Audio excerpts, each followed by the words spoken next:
Welcome to Port Carling, hub of the lakes. Muskoka chairs.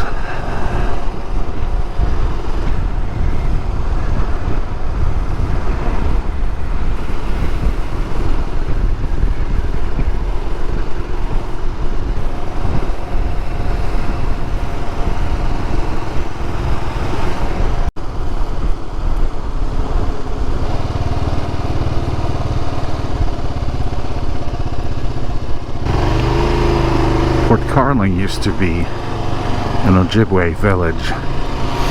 They had at least 20 solid log houses here.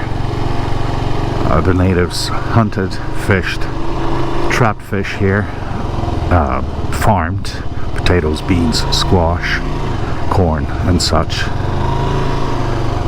And, well, white settlers could not pronounce the name. That meant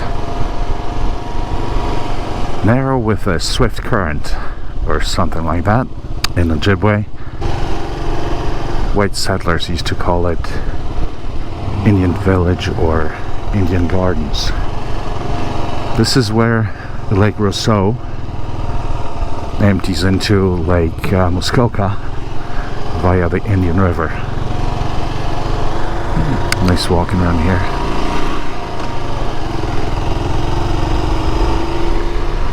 Originally, the government idea was to form one big Indian reserve in the Muskoka region, but the Free Grant and Homestead Act of 1868 changed it all.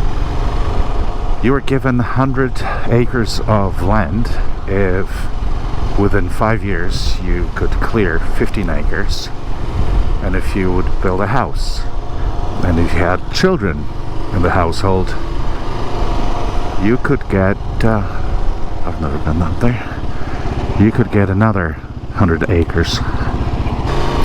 Farming here failed. It wasn't a good idea because of the rock and clay, so the farmers abandoned the place. And somewhere here there are two separate little tiny reserves, Indian reserves, less than 1 square kilometer. Actually, probably 1/10 of square kilometer. I'm not sure if those tents I just passed were part of it.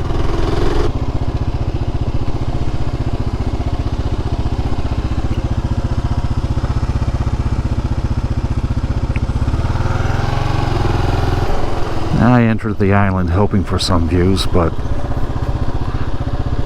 this is it.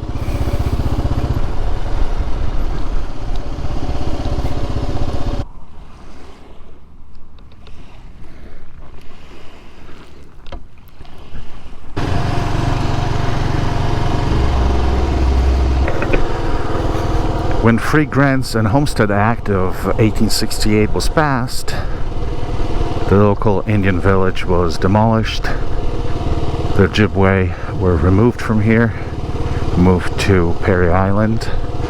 European settlers moved in. Nice church. In 1800s, industry came in. Sawmills, tourist resorts, 3 Protestant churches. Apparently the Orange Order was prevalent in the area, not allowing any Catholics to move in. In 1871, these locks here were, I'm gonna dip in here, these locks here were being built, made bigger in 1903. Shipping. Ooh, this is steep. Well, this way opened these 2 lakes up to shipping, logging, industry and such. This is very nice.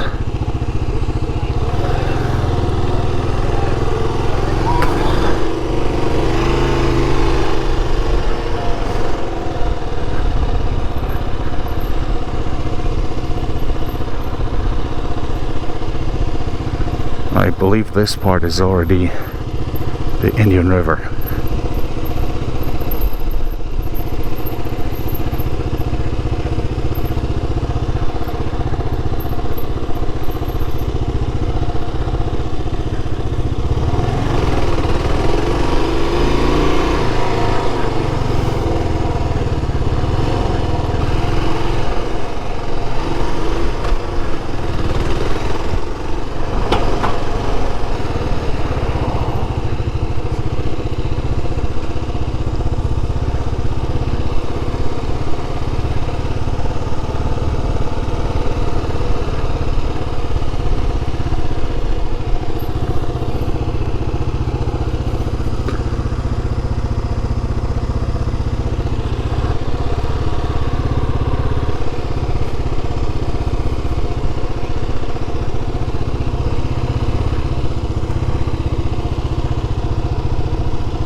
That was Port Carling. Thank you very much for watching.